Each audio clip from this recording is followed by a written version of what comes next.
Assalamu ala rasulillah wa ala alihi wa ashabi amma ba'd. Assalamualaikum warahmatullahi wabarakatuh. Alhamdulillah, tayong ngayong gabi ito ay mapalad po tayo sa lahat ng ating mga kapatid at mga kapatiran at mga kababayan natin na ngayon ay nanonood sa page natin ngayon. Mga kasama ito sa mga tadhana na itinakda ng Allah subhanahu wa ta'ala na hindi natin inahasahan. Ang nandito po ngayon sa mga katabi ko ngayon ay ang mga sinasabing Fornal Brothers. Fornal, ha? Correct na? Fornal? Fornal Brothers. Ang kuya nila ay si Yusuf. Sumunod ay si Musa at sumunod si Daud. Kung isipin nyo, mashallah, nakakamanga magkakapatid, tapos ang mga pangalan nila ay pangalan ng mga anbiya. Subhanallah. Si Yusuf, si Musa, at saka si Daud. Unang tanong ko, welcome kayo dito sa Riyadh. Hindi tanong yun, welcome yun, bro. Welcome kayo dito sa Riyadh at ako ay nagagalak at kahit minsan ay nagkatipon-tipon, nagkasama-sama tayo dito. Tanong ko una sa kuya, si Yusuf. Yusuf, ano yung pangalan mo nung hindi ka pa Muslim? Pangalan ko, Ustad, Louie. Louie. Louie. Tapos, tigasan kayo original sa Pinas? Actually, Ustad, lumaki kami sa Caloocan. Ang mother ko is Batangas. Father ko naman Romblon. Pero, hindi talaga kami nakapunta ng Romblon Hindi kami nakapunta ng Romblon. Sinabi kong Romblon kasi taga-Romblon itong video camera natin. So, Ismael. Formal, kilala yan sa Romblon Actually, Ustad, marami kami na-meet ng mga taga-Romblon. Sinasabi, formal ka, punta ka ng Romblon. Doon pa lang sa Pantalan, marami na kayong kamag-anak doon. Pero hindi kami napunta doon talaga, Ustad. Hindi kami kasi, napunta doon. Yung tatay ko ayaw sabi niya kasi ang hirap ng buhay namin doon sa Romblon nung araw, tatay ko. So ayaw niya nang balikan. Kaya kami, Ustad, doon talaga kami sa Caloocan lumaki. Wala pagkabata hanggang mag-college, yan. Yan talaga kami. Okay, mashallah. Doon sa sumunod sa'yo, si Musa. Musa, kumusta ka Musa? Ha? Mashallah. Itong si Musa, nakikita ko lang to sa video. So ngayon personal na nakasama na natin. Ganun pa lang nararamdaman, bro, no? Yung nakikita mo lang sa video, tapos formal mo na nakasama ngayon. Sa totoo lang, bro, i-continue nyo lang yung sa Alfanar at saka yung mga paggawa nyo ng mga video. Alam natin, ang Allah subhanahu wa ta'ala, siya ang huhusga sa atin sa araw ng paghukom at magbibigay ng gantimpala. Musa, ano yung pangalan mo nung ikaw ay hindi pa Muslim? Mashallah. Jazakallahu khair po una, Ustad Aurora. Sapat kay Brother Ismail. Taga-Romblon yan. Kay Abu Faris, kay Brother Abdullah. Ustad, una, bago natin sagutin kung ano yung name natin, nagpapasalamat kami muna, Ustad. Siyempre, unang-una kay Allah na pinagtagpo niya tayo. Mashallah.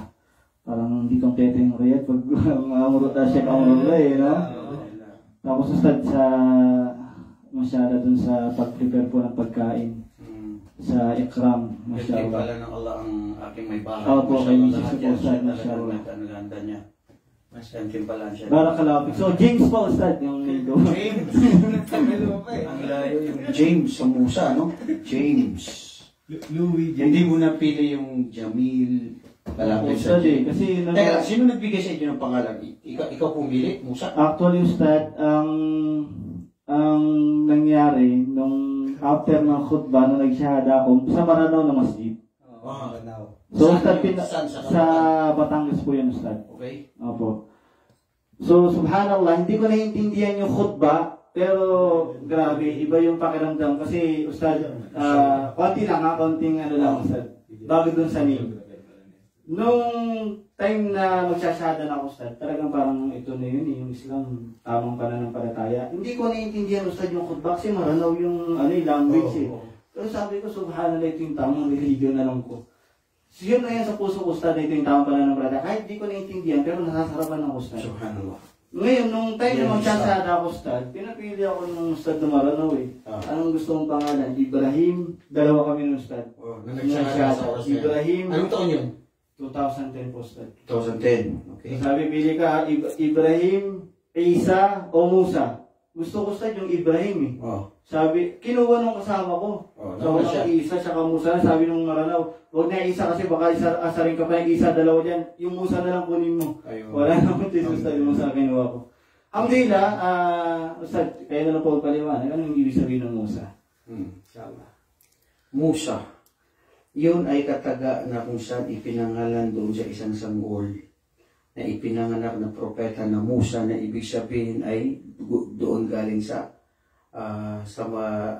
tubig na kung saan ito ay umaagos. Musa. Isa yun sa ibang ibig sabihin niya. Ewan ko kung mayroong ibang sabihin So, na parang yung kay Propeta yata yung sinabi ng sila sa akin kay Nabi Musa eh. Ayun. Alhamdulillah. So, mashallah, kayo talaga, nag-embrace kayo ng Islam sabay-sabay, hindi? Ay, hindi po, hindi po. Sino nauna sa inyo? Ako po, Ustad. Ikaw dahil siyempre panganay. Tapos sumunod siya. Ako siya. Okay? So, yung bunso ninyo, si Dawood, mashallah, Dawood. Ustad. Kumusta ka, Dawood? Alhamdulillah, ayos na. At ako ay natutuwa dahil kayong tatlong magkakapatid, ikaw lang yung nag-aaral ngayon.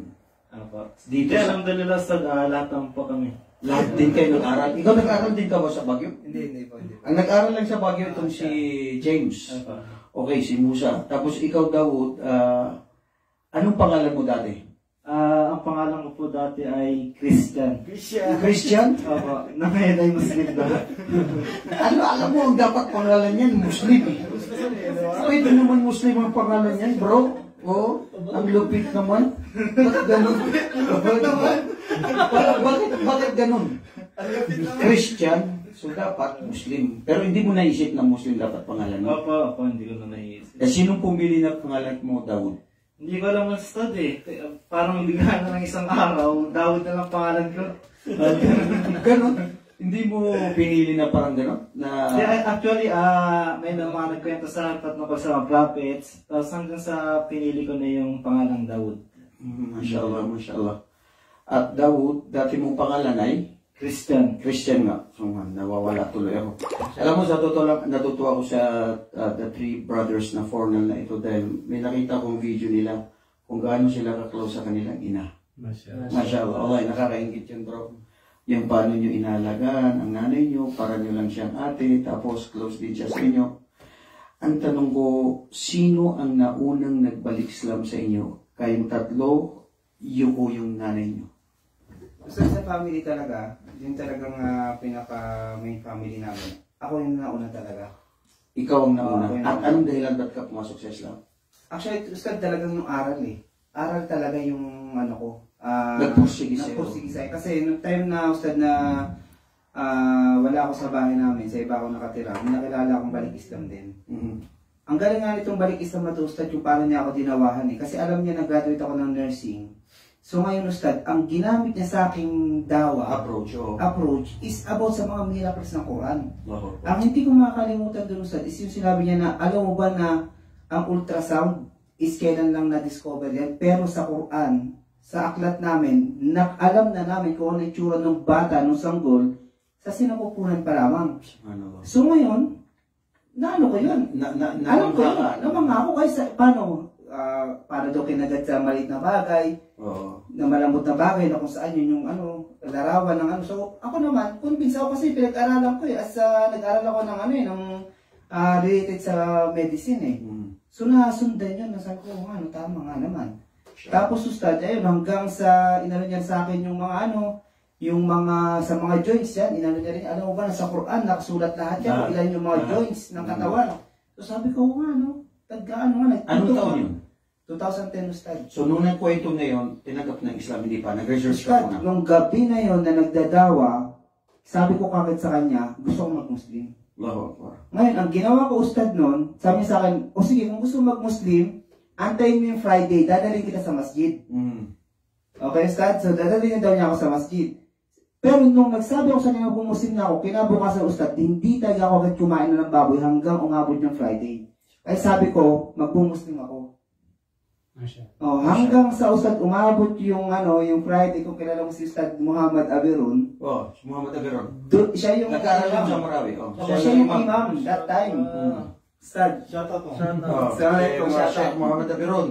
Ustad, kanina inano mo ako eh. Medyo nilakdawan mo kung paano, hindi mo tinanong sa akin kung bakit Yusuf ang pangalan ko, di ba? Binagay niya yung itsura. Sabay na. Ang lupit talaga ni Juan, no? Abirun, no?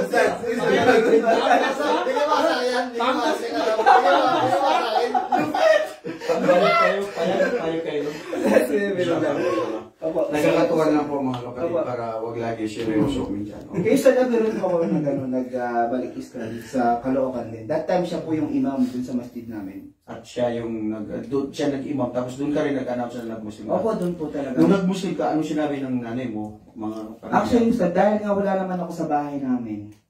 Kumbaga sa iba ko nakatira eh. Oo, kasi nagtapos na ako ng college. Noong time na Ramadan, Ustad, doon ako nag-Ramadan sa Batangas. Kasi lalayo ako sa mga kaibigan ko sa Maynila eh. Okay. Kasi magpo-focus ako sa Ramadan. Ngayon, Ustad, pagdating ko ng Batangas, sakto itong si Musa, ano doon din? Doon siya nag-aaral that time. Ngayon, sabi ko, bro, Muslim na ako. E di ngayon, ito nagtanong niya, ha? Kaya kuya, ba't paano ka naging Muslim? Ganito, ganyan. Para gusto ko rin mag-Muslim kasi dati na ako kasi ito talaga, Ustad, nag-gano yan. Nagbabasa talaga sa ng Bible yan. Nagbabasa talaga ng Bible? Oo, nagbabasa talaga yung Ustad. Ngayon, Ustad, sabi niya, kuya, paano ka naging Muslim? Sabi ko, madali lang, sasaksi ka lang na wala ibang Diyos, kundi si Allah. After nun, Muslim ka na. Basta, paniniwala na tayo si Jesus Christ, propeta yan. Ngayon, Ustad, sabi niya, kuya, gusto ko rin mag-Muslim. Ramadan yung buwan ng Ramadan. Nagpa-fasting ako that time, Ustad. So ngayon, sinama ko sila doon sa masjid na malapit sa bayan namin sa Tanawan, Batangas. At yung napuntahan naming masjid pala ng mga Maranao. Mga kapatid natin Maranao doon. Hanggang yun ang Ustad. Dinala sila doon. Dinala ko sila doon kasama yung kaklase pa niya ng college na gusto rin mag-shahada. Bakit mo naisip na mag-Muslim na agad? Mashallah. Bali ganito po, Ustad, ang unang nag-Muslim talaga sa family namin, yung uncle namin. So, nagtrabaho siya sa Saudi.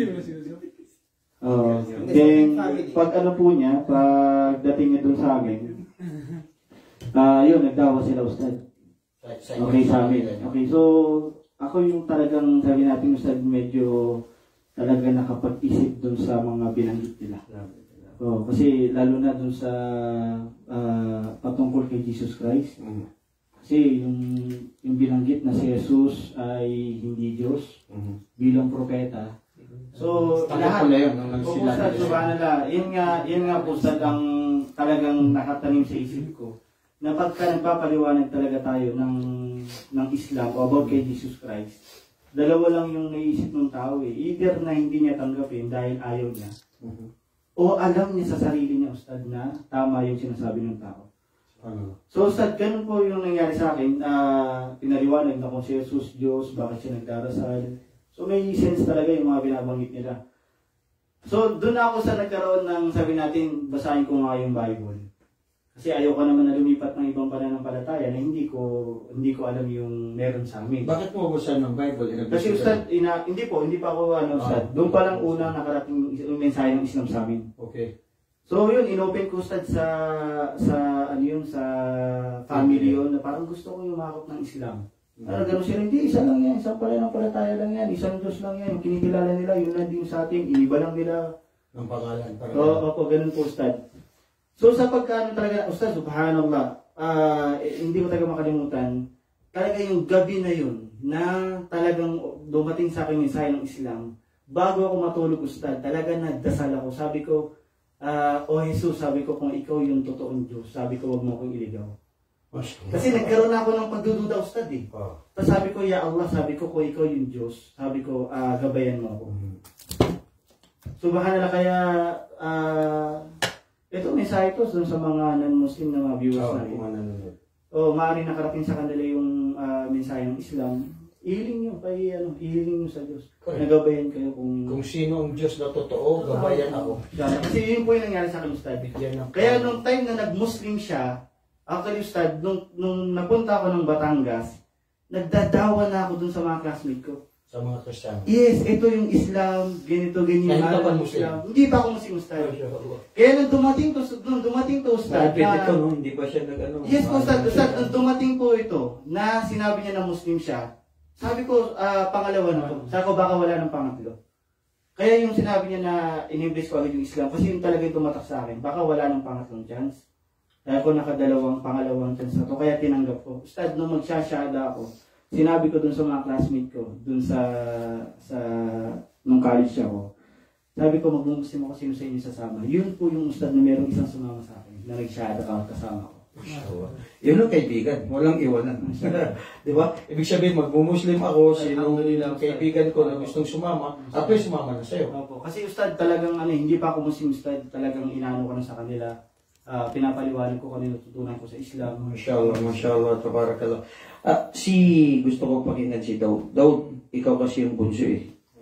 Dahil nag-Muslim sila, pasunod-sunod ka na lang din. Anong nangyari ito sa buhay mo? Hindi, yun nga. Daud, anong nangyari sa buhay mo? Ba't ka ba nag-Muslim? Sumunod ka lang ba sa yapak nila? Ano yun? Paano nangyari? Actually, kasi yung lumaki po ako na wala talaga sila, yung isa lang kami magkasama. Ibig sabihin, magkakapatid kayo, nag-iwalay na. Ano? Opo, Ustad, yung kasi tulad ng kwento ni Kuya Musa na nasa Batangas siya, nag-aaral. Ito sa Cavite. Ako Ustad, talagang sa Caloocan din. Caloocan. Pero sa labas ng bahay. Tapos ikaw, Nasa bahay lang. saan yung bahay niyo sa? Sa Caloocan po. Caloocan. Okay. Ustad, para lang sa mga viewers, Ustad. Kaya kami nagkahiwa-hiwalay, Ustad. Kasi Ustad, hindi pa kayo Muslim, makapasaway talaga kami. Wow. At ang pinaka-solusyon talaga ng tatay namin, pagka naggumawa kami ng kasalanan, alis sa bahay. Kaya yun yung sabi niya na hiwa-hiwalay. Oh.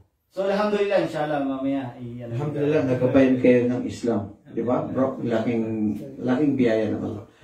Okay, so anong dahilan ba't ka nag-Muslim?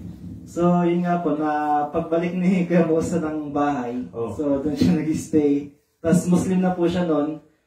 So yun, inumpisa niya na magdawa sa akin, na kung saan inano niya sa akin yung paraiso, yung impyerno. Siyempre, kung bababanggit sa yung impyerno, matatakot ka eh. Siyempre. Di ba? So, kumbaga, isa rin yung way ng pagdadawa na kung saan banggitin mo yung impyerno, yung paraiso, para magising yung tao eh. Kasi halimbawa, kung yung Ilang taong ka nun sa oras na yun? Huwag niyo pataway dyan mamaya. Ito si Adam. Pakita mo ba si Adam?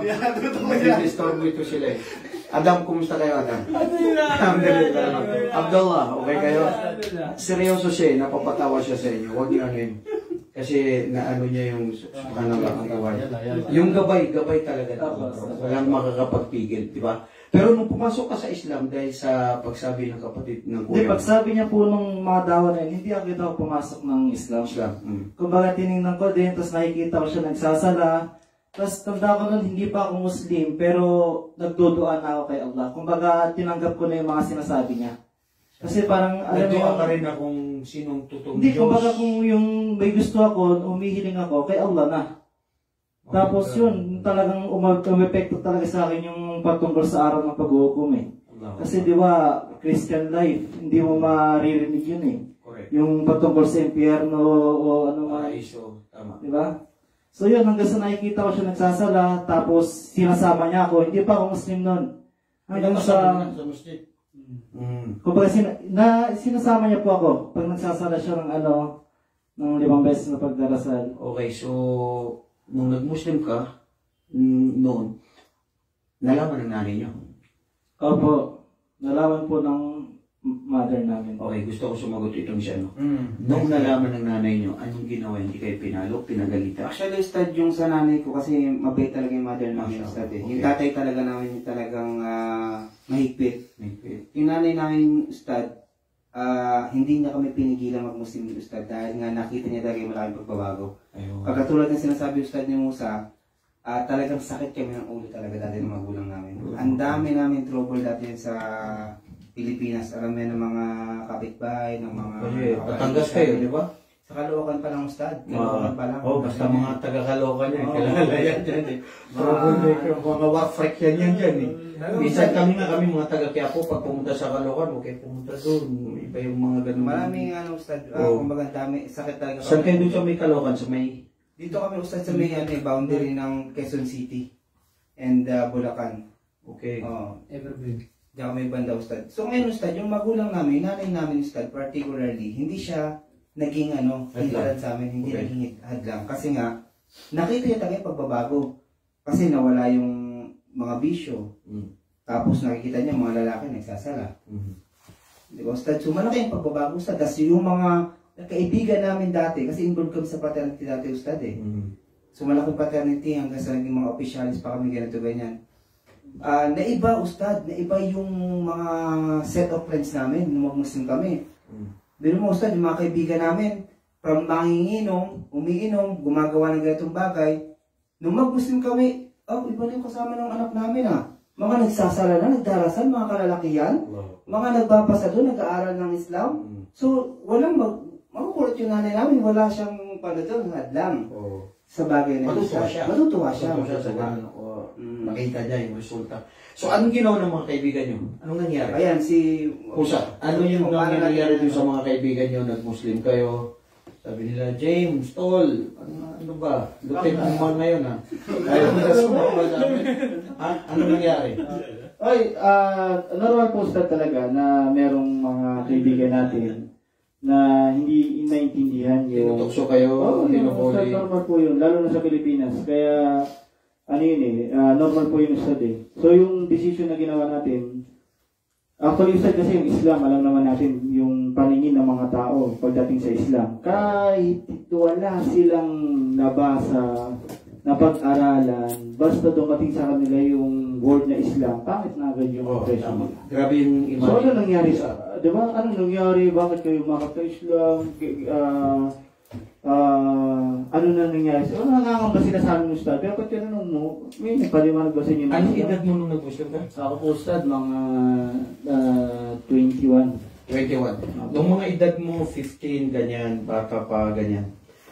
Pag narinig mo ang Islam, ano yung unang pumasok sa Islam? Okay, Ustad, pag narinig ko Islam, unang pumapasok sa akin, Ustad, religion lang yan ng mga Muslim. Yun lang. Pangalawa, dyan lang sa Mindanao. Okay. Walang ano sa amin. Inshallah. Ikaw, Dawood, pag narinig mo yung mga Muslim, ano yung unang pumapasok sa isip mo? Hindi Islam, Muslim. Si Dawood, bigay mo yung kay Dawood. Normal lang. Kumbaga, kung nakikita mga sa Mindanao, gano'n, kung ano yung nakikita natin sa balita, gumagawa ng masama, yun ang pananaw natin. Mindanao, Muslim, ano kang mapasok sa isip mo? DVD. Hindi po, kung ano yung lumalabas sa balita, yun na masasama, na yun, na-involve sa terrorism. Subhanallah. Pero hindi naging hadlang yun para tanggapin ang katotohanan. Batid ko, ito si bunso ninyo nag-aaral ngayon dito? Saan ka nag-aaral? Sa Kasim po. Kasim University. Nasa college ka na ngayon? Magka-college na po. Ngayong SEM. Ngayon, Sem. Apo. Mashallah, alhamdulillah. Pero na magiging ulama sa inyong mga kapatid, bro. At alhamdulillah, yung nanay nyo rin, dito rin siya ngayon, sa Qatar, di ba? Sa Qatar po, nasa Qatar po ngayon. Sa Qatar. So, sino yung nauna sa inyo sa Qatar, kayong magkakapatid? Ako po. As a nurse. Hindi po, iba yung trabaho ko sa Qatar. 2012 pa ako nandun sa Qatar. Anong trabaho mo doon?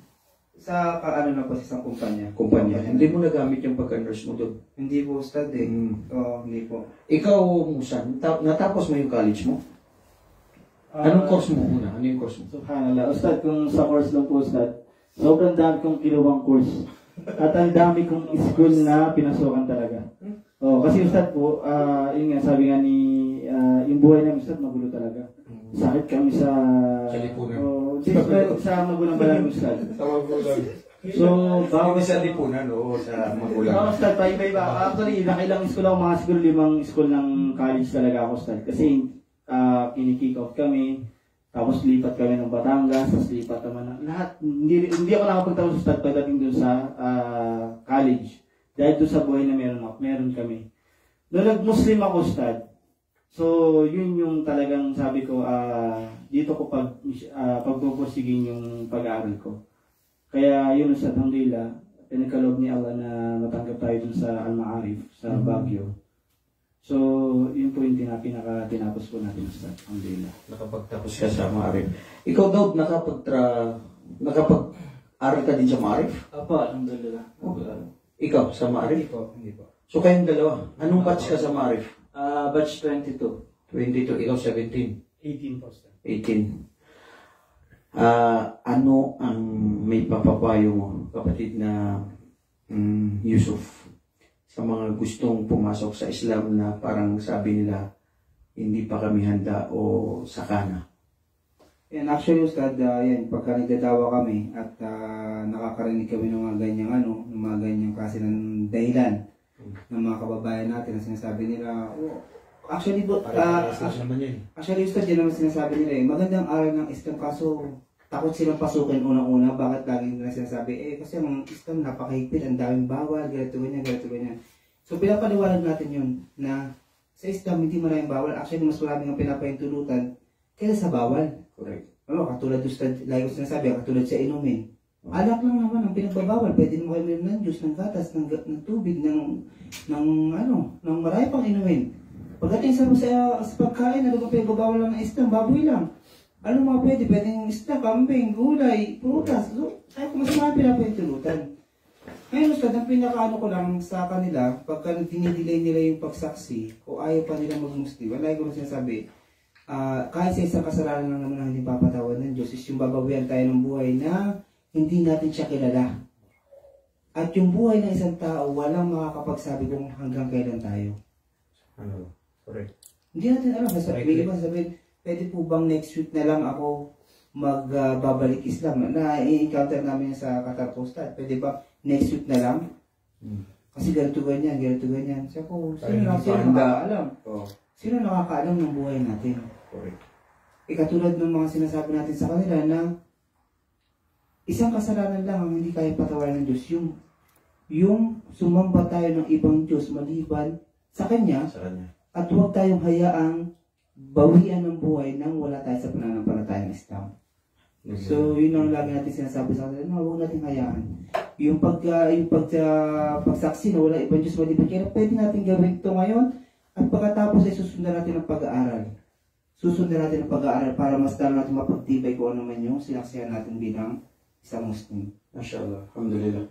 Si Brother Daud, ikaw, yung mga na-experience mo sa pagbalik Islam mo, siguro ikaw kung hindi ka Muslim ngayon, na sila ay Muslim, ano siguro sa buhay mo? Ano yung magiging kalaban mo sila? O anong masasabi mo na gano'n?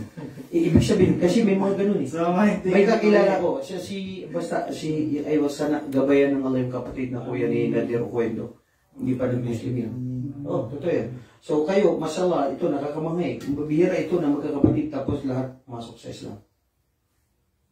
Siguro po, Ustad, kung hindi ako Muslim, kung hindi tayo nagabayan ni Allah, siguro wala tayong limitasyon sa buhay. Kumbaga, kung yung paggawa ng haram, kung ano man yan, gagawin talaga natin yan. Pero alhamdulillah dahil sa Islam, is nagkaroon ng pamantayan, gabay, o limitasyon yung buhay natin. Ustad, dagdagan ko lang yung sinabi niya. Kasi Ustad, sabi ko nga sa inyo, kasi nung hindi pa kami mga Muslim, kami talagang magkakapatid, hindi kami talaga close. May mga time talaga, Ustad, na kahit na si Musa, suntukan kami yan. Nagka-clash talaga, Ustad. Sabi ko sa'yo, kwento ko lang din, Ustad, sa mga viewers. So, may time yan, Ustad. Ang laki ko dati. Hindi makatama sa akin, Ustad. Suntukan, sinuntok ako habang tulog, Ustad, tas tumakbo. Ganyan kami dati, Ustad. Hindi kami magkakasundo. Kaya, Ustad, kung hindi kayo mga Muslim ngayon, maaaring hindi kayo magkakasundo. Kanya-kanya kami. Totoo yan. Kanya-kanya kami. Alhamdulillah. Alhamdulillah. Ito, Ustad. Hindi ba kayo namin makita ito, Ustad? Hindi kayo Muslim. Pasaway na yan. Ustad, tanongin niya kung saan tumakbo. Saan ka daw tumakbo? Nung tumakbo ka. Ibig sabihin, inabol mo. Dahil sinubukan Tala niya. ako ng Ustad. Hindi ko mahabol. Alam niya yung kainaan ko. Kunin niya yung side, Ustad. Kunin niya yung side. Saan ka tumakbo? Tagal lang na, Ustad. Hindi ko na alam. Hindi mo na maalala.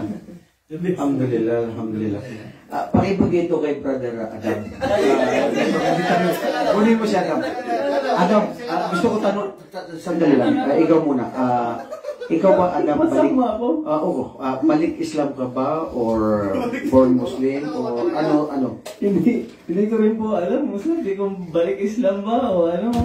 Kasi apelido mo Uwais. Opo. Ano yung Uwais? Tiga saan? Actually, family name ng ng lolo ko. Uwais. Ways po, W-E-Y-S. Okay, so tiga saan yung lolo mo? Taga-Iraq po. Iraq, ayun. So ngayon, na-trace na natin kung saan siya nanggaling. Ibig sabihin, may lahi kang Iraqi. Oo, yan. Sabi nila, opo. O yun. Kasi Uwais nga, tama. At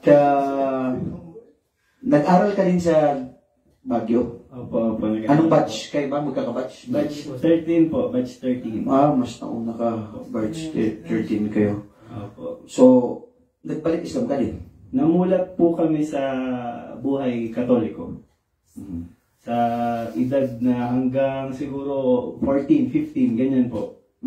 Tapos lumipat po kami sa Iskag, sa Cavite. So doon na kami nag-practice talaga ng Islam. Sa Cavite, doon mismo sa Iskag, natira kayo sa loob. Opo. Anong taon yun nung nandun kayo? Siguro way back 2007, 2008 po. 7, 8, Sa okay. bandang, sa literal lang rin po kami kasi Sa Litran. opo, mahirap po agad makapasok sa loob ng Iskag Oo. dahil kasi nga punong-puno ng mga... Punong-puno na, tapos Opo. screen pa, may screen. Yes. Kasi nandun ako nung 2011. Masyal. Andun na po kami nun, nung time na yun. Nung 2011? Ay, sa Baguio na. Baguio na kayo doon. Kasi isang taon lang ako eh. Doon sa Iskag, tapos yung sa gilid niya, likod, nakatira ko doon ng isang taon. Masyal. At nagturo din ako sa Dato Ismail. Masyal. So, Malapit alhamdulillah. sa atin yun sa H2, kung tawagin nila Dato Ismail. Yan. Yun. Yung mga ano yun. Bigay mo yung kay Brother Abdullah. Mashallah, Abdullah. Ngayon lang tayo nakita, Abdullah. Opo, sir. Pero nakita dati. Nakita mo? Ngayon mo lang ako nakita. Pero taga-Riyadh ka ba o taga-saan? Actually, sir, sa Hail talaga ako, sir. Hail. Pero way back 2012, tumira rin ako ng Riyadh for 2 years. 2012 and 13. Okay, so anong apelido mo, Abdullah? Shamari po, sir. Shamari. Pinaka-family, pinaka-tribe name kung tawagin. So ngayon, dito na rin natin matatrace na itong si Adam ay may dugo sa Iraqi. Tapos ito ngayon si Abdullah may dugo na Saudi. Di ba? At Shamrani, di ba? Shamri. Shamari. Shamri, yan ay mga tribo ng mga Arabo dito sa Saudi Arabia. At alam mo ba kung tiga saan yung Shamri? Original dito sa Saudi? Opo, sir. Saan? Sa may north, sa tinatawag nila Hail. Hail. Yun, tamo, yun ang original nila. Okay, so hindi ka pwedeng tawaging balik Islam. Balik Islam po ako, sir. Mashallah. Ibig sabihin, balik Islam ka na Saudi. Opo, sir. Mayroon ganun ha? Masyala, di naman, sa nakikinig ngayon, di po sukatan yun ang lahi, kung sino man yung Muslim o hindi Muslim. Wala po sa lahi yun. Correct. Totoo. So, paano mo nasabi na balik Islam ka? Anong nangyari? Actually po, Stad, lumaki ako sa Pilipinas. Kulang-kulang 15 years. Doon sa Pinas? Opo. Saan sa atin? So, sa may Caraga region po. Sa Mindanao, Region 13. So, anong salita doon? Bisaya? Bisaya rin po, Stad. Ngayon, di ka Bisaya man ka doon. Siya. Bisdak di ay ka. Kaya balog sultik Bisaya. Di ba? Opo, Stad. So, doon ka nagbalik Islam? 15 years Ustad, jahil talaga. Wala akong alam sa Islam.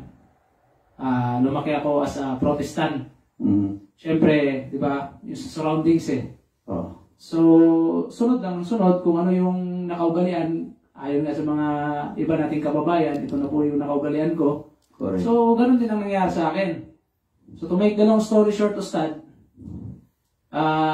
mid-2011 ata, nakita kami ng kapatid kong nandito sa Saudi Arabia, Hafidhullah, si Abdulaziz. Kita kami sa Manila, nag-meet kami. So, araw-araw kami nasa embahada ng Saudi Arabia. Siyempre, bisita doon, nakakapasok ako. somehow nabigyan tayo ng privilege kasi nga nalaman ng mga taga-embassy na Saudi ka? opo. So nadawahan ako ng isang daya doon sa loob ng embahada. Actually, yung pagbalik Islam ko, masasabi kong take it for granted ko nga eh. Kasi pagkatapos ko magbalik Islam, nalaman ko yung mga ibang kapatid kung paano sila nag-struggle. Bago nila nahanap ang Islam, nasabi ko, subhanallah, pinadali ni Allah subhanahu wa ta'ala sa aking magkabayan sa Islam. Oo. Kasi pumasok ako ng embassy, pinaliwanagan ako saglit, tapos nagsyahada ako. Anong taon yun? Yung mga siguro di ko na matanda na sa 2011, mid of 2011. 2011. Opo, sad. Siguro nasa mga October, September, something like Ng 2011. or basta nasa kalagitnaan ng 2011 po, Ustad. Alhamdulillah. Okay, alhamdulillah. Muntik lang pala tayo magka-ano dun kasi nandun ako 2008 to 2010 Mashallah. sa embassy. At marami din mga nandoon na mga anak ng mga Saudis na nanganak sila sa mga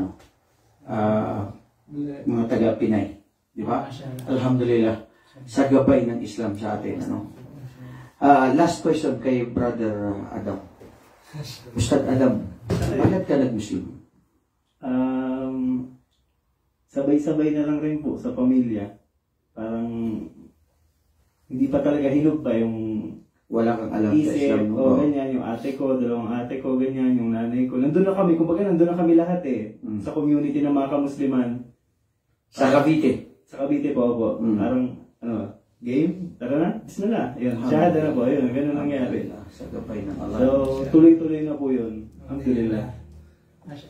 Hanggang sa ganun. Anong masasabi mo ngayon bilang payo sa mga taga-panood natin ngayon sa ayaw pa nila tanggapin ng Islam? Patuloy silang magsaliksik. Panatiliin nilang magtanong. Magtanong sila. Saliksikin nila ang katotohanan, kaalaman. Kapag hindi pa huli ang lahat. Habang hindi pa huli ang lahat, ipagtanong nila. Kapag may mga gumugulo sa kanilang isipan, ipagtanong nila doon sa mga taong nakakaalam. MashaAllah. Jazakallah khair. Last question kay Brother Abdullah. Abdullah, ikaw siguro kung hindi ka nag-Muslim, hindi ka ba mapupunta dito sa Saudi? Opo, Ustad. Sabihin ko siguro 95%. Kasi kung wala po talaga sa bala ko eh. Which is in fact, Ustad, alam ko, aware ako na nandito ko yung pamilya ko sa Saudi Arabia. Pero wala rin sa intention ko na sumama dito. Alhamdulillah, Ustad.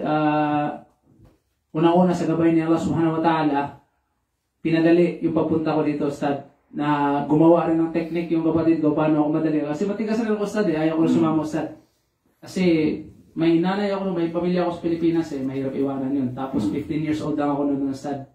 So mabigat para sa akin yun na magpagsapalaran. Hindi ko pa alam kung sino mamimit ko dito sa Saudi Arabia. Correct. Takot pa ako noon. Kasi alam mo naman balita sa Middle East Di naman, di ba? So, alhamdulillah, lahat ng negatibong naisip ko nung nandun ako sa Pilipinas, kabaliktaran pala lahat. Nandito pala lahat ng kabutihan, nandito lahat ng mashallah, pinakamabait na tao na namit ko sa buong buhay ko. Although may mga lapses paminsan-minsan, which is ginagawang basihan ng mga OFW, mga kababayan natin, na ganito, ganyan nangyari sa kanila. Alhamdulillah na nangyari, hindi ko rin ma-blame yung mga kababayan natin. Pero Ustad, masasabi ko lang sa lahat ng kababayan na tagapakinig ni Ustad Amrullah, sabi ni Ustad Adam sa atin na gawin nyo lang pala-isipan magsaliksik ng kaalaman. Kasi Ustad, kung may evil, may good dyan Ganun lang yan, baliktad lang yan. Palagi lang naman opposite ang buhay Alhamdulillah. So, yun ang Ustad. Jazakallah khair. Masya Allah. Barakallahu fiqh. Kunin mo yung Daud. Alhamdulillah. Ikaw, Brother Daud. Last question na kasi alam ko, pabalik pa kayo ngayon sa Qatar, di ba? Pabalik kayo sa Qatar. So, anong mga huling mensahe mo, kapatid na Daud? Sa mga sa mga nakikinig ko sa inyo na hindi pa mga Muslim, na pag-aralan niyo po yung Islam, na bigyan nating oras yung pag-aaral sa relihiyon at unahin niyo na po yung relihiyong Islam. Dahil yung buhay natin dito is hindi natin masabi. Dahil yung kamatayan, bigla na lang dumarating at meron tayong mission o purpose kung bakit tayo nilikha dito sa mundo. Sinabi nga ni Allah na hindi ko nilikha ang mga jin, yung mga nilalang na hindi nakikita at ang mga tao maliban na lamang sa pagsamba. So, kung nabubuhay tayo dito ng 20, 30, 40, 50, 60 years na namumuhay tayo dito sa mundo, tapos hindi man lang natin nagampanan yung mission natin dito sa mundo, sayang yung buhay natin.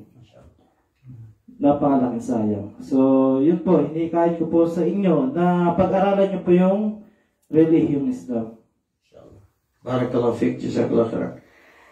Ikaw kapatid na Yusuf, anong masasabi mo sa mga kamusliman na yung iba sa kanila ay halos parang nagiging Kristiyano na rin, hindi nag-aaral, at nagiging influential na rin ng mga Kristiyano? Ayaw mo sa kanila? Mga Muslim, ha? Mga Muslim po, Ustad, ang pinaka nakikita ko talaga, Ustad, na naging malaking problema ng mga kamusliman na nalilihis sila talaga ng landas is yung pagpili talaga ng mga kasama.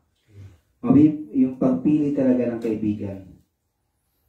Yung mga Muslim na nakikita ko, lalo sa kahit sa amin doon, Ustad, sa Qatar, mga brothers natin na hindi mo na makita sa Islamic Center, yung mga born Muslim din na mga nakikita natin na hindi na rin sila nakikidalo sa sa mga pag-aaral. Minsan, Ustad, mas nalulungkot niya kami dun, Ustad. Pagka nagpatawag ka, halimbawa, Ustad, ng basketball, subhanallah, napakadami. Ang dami. Pero pag nagpatawag ka ng mga dulos ng mga pag-aaral, Ustad, wala. Kahit libre na yung pagkain, libre na yung tubig, wala pa rin pumupunta. Tapos basketball may register. Basketball may quota, Ustad, 3,000. Pero puno. Kasama pati pamilya, Ustad. Kasama pati pamilya. Ustad, toro mo, Ustad. Supportado lahat. Hindi, Ustad. Ang pinaka... Bakit mo pinakita yung... Hindi sa akin yan, ha? Sana ko yun. Sana ko yun, yung kanina. Kasi nakakalat yan lang kanina dito. Ustad, ang pinakapayo ko una sa aking sarili at dun sa mga kapatid natin na siguro, Ustad, ano talaga. Una, yung pagbabalance talaga ng oras sa lahat ng ginagawa natin. Kasi ang Islam naman, hindi naman pumipigil yan sa mga ibang bagay na pwede natin gawin as long as na hindi yan na haram o hindi yan na kinamamayan ni Allah. Pangalawa is yung pagpili talaga ng mabuting kaibigan. Kasi kung yung mga kaibigan mo is nag-aaral sa Islam, for sure kahit ayaw mo mahatak ka doon. Yun na nakikita ko talaga. Yun sa bansa namin, Ustad, sa Qatar, talagang siguro yun lang muna talaga yung talaga. Natin, yung sa mga sarili natin na pilitin natin na sumama doon sa mga tao, doon sa mga kapatid natin na talagang nagsasabuhay, nagko-practice at saka talagang nag-aaral pagdating sa relihiyong Islam. MashaAllah. Barakallahu fiqh. Kapatid na James Musa, mga last word, payo natin sa mga nanonood sa atin ngayon. Taon tayo nagtipon-tipon ngayon na hindi inaasahan. Jazakallahu po, Ustad Allah. Payo ko sa mga Muslim po na nanonood, manatili po kayo sumubaybay kay Sheikh Amrullah. Yan. At sa inyong page. Ano yung page ninyo? Ano yung page ninyo? James Cornal. James Musa Fornal. Mga kapatid, sa totoo lang, sinabi natin kanina noon doon sa interview yun sa akin, ang mata, ang tenga, ang lahat ng parte ng katawan magsasaksi ito sa atin sa araw ng paghukom laban sa ginawa niya. Kailangan po gamitin natin ito sa tama at ikalulugod ng Allah. I-follow niyo po, i-like niyo, i-share niyo ang mga page ng ating mga kapatiran, ng mga ustad, mga masyaikh na patuloy na nagtuturo dito sa social media. Isa na rito yung kay James Musa Fornal. Ikaw, Adam, meron ba? Wala pa? Adam Ways, ano niyan, at saka marami pa pong iba na mga kapatiran natin. Ito, maganda, tuloy-tuloy mo lang, Dawood, yung mga video mo. Di ba? Meron kang mga video minsan na ginagawa mo, di ba? Na sa kanya, may mga maikling mensahe ito may mga hadith na binabasa. Anong walay ang mundong ito, waman ahsanu qawlan mimman da'a ila Allah. Okay, anong last na So yun, Ustad, sa mga kamusliman, walang duda tama yung Islam. 100% po yan. So, ang pinaka sa ating lang, sa mga brothers, mga kapatid natin sa pananampalatayang Islam, is panghawakan natin, maging matatag tayo dito. Wala nang ibang pananampalatayang tama maliban sa Islam. At sa mga kababayan naman natin na nanonood, yung makakarating video na ito, yung pag-aaral ng Islam, Ustad, hindi katulad ng dati. Siguro sabihin natin, baka mahirap pang makarating sa kanila mensahe ng Islam. Kahit saan na Ustad, nandiyan may mga Muslim tayong mga kapitbahay, okay, nandiyan yung mga mensahe ng Islam, nakikita natin sa mga newsfeed natin. Huwag niyo pong ipagkait yung pag-aaral ng Islam. Ang aral po sa Islam, isa sa mga aral sa Islam, walang sapilitan sa pananampalataya. Okay, kung sigurado po kayo sa religion nyo na tama po yung pananampalataya nyo, wala kayong dapat na ipangamba. So yung pag-aaral sa Islam, ano po yan? Isama po ninyo. Kung nakakasigurado kayo dun sa religion nyo, wala kayong dapat na ipangamba. Pero, huwag nyo pong ipagkait po na alamin din kung ano ba yung tama o ano ba yung katuruan ng Islam. Sino ba yung tunay ng mga Muslim. O yun lang po siguro, Ustad. Barakalabik po, Ustad. Mga kapatid at lahat ng mga nanonood at sumusubaybay sa ating page, maraming salamat po sa mga oras na inyong ibinaghagi sa panunood ninyo. Magsasaksi ang inyong mga mata at tenga sa pakikinig ng mga turo ng Islam. Itong gabing ito, mga gabing hindi inaasahan, ang mga kapatid natin ito, galing pa ito sa Qatar, tapos bumalik lang sila, napunta rito at gusto magbisita dito at talagang natuwa ako doon sa mga text nila, Ustad, nasaan ka dyan sa Riyadh, gusto ka namin bisitahin. Bro, ito na, ipinagkaloob sa atin ng Allah na nakita-kita tayo, na hindi natin inaasahan. Alam natin sa Islam, magbisita ka lang sa kapatid mo sa Islam, ay gagantimpalan ka ng Allah ng paraiso. Hadith yun ni Propeta sallallahu alaihi wasallam na kung saan ang isang kaibigan niya ay bibisitahin niya. Sabi ng isang sa hadith na yun, ano ang dahilan bakit mo bibisitahin? Makamundong bagay? Sabi niya, wala po, dahil maliban na lamang siya ay mahal ko para sa Allah. At sabi ng anghel na yun na nagkatawang tao na sinabi, ako ay sugo mula sa iyong Panginoon at mahal ka ng Allah dahil sa pagmamahal mo sa kapatiran mo. So, tayo po mga kapatid, alhamdulillah sa gabay ng Islam sa atin, tayo ginabayan ng Allah. Maraming salamat. Nagagalak ako sa pagbisita ninyo. Brother Adam at saka Abdullah, Dawood at Yusuf. At ito si Musa. Wa inshallah ilalika. Sana may pagkakataon na makita-kita rin tayo. Maybe someday somehow sa Pinas, makakasama-sama sa Dawa. O sa Qatar, inshallah kung pagpahintulot ng Allah subhanahu wa ta'ala. Hanggang sa muli, wa akhiru da'wana alhamdulillahi rabbil alamin. Assalamualaikum warahmatullahi wabarakatuh. Waalaikumsalam.